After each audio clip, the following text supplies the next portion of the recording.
I think it's very weird the way people remember and talk about this movie, the 2009 Pixar movie Up.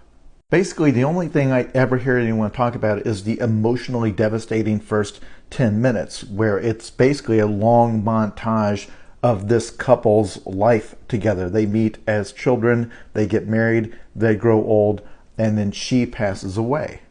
But I swear that hit people so hard that they just mentally checked out of the rest of the film, because the part that's hardest to watch, the part that hits the hardest now for me, especially having gotten a little bit older, comes much later in the film, and it's the thing that the film is actually about.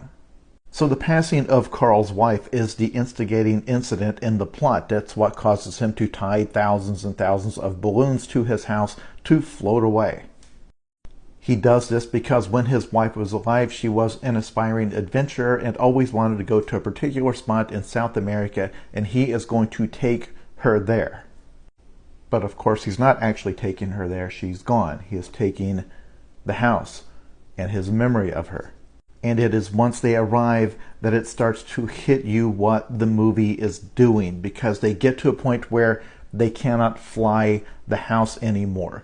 So he grabs onto a dangling garden hose and wraps it around his shoulders and starts dragging the house to its destination, to this place where he has decided should be his wife's final resting place.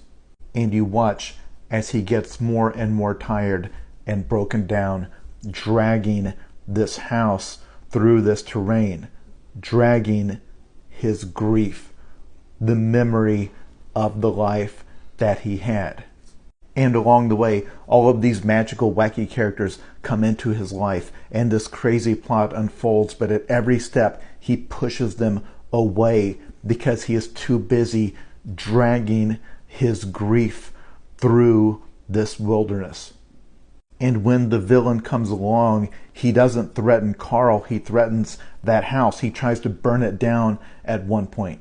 Carl has to choose whether to save the house or his living companions, and he chooses the house.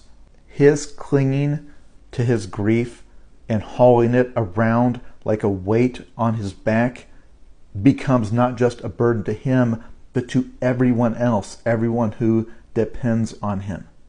The turning point in the plot is when, in order to make the house light enough to fly again, he has to start throwing away furniture and mementos. And then the triumphant moment of the film is when he finally leaves that house behind in South America and continues with his life, because the people around him needed him.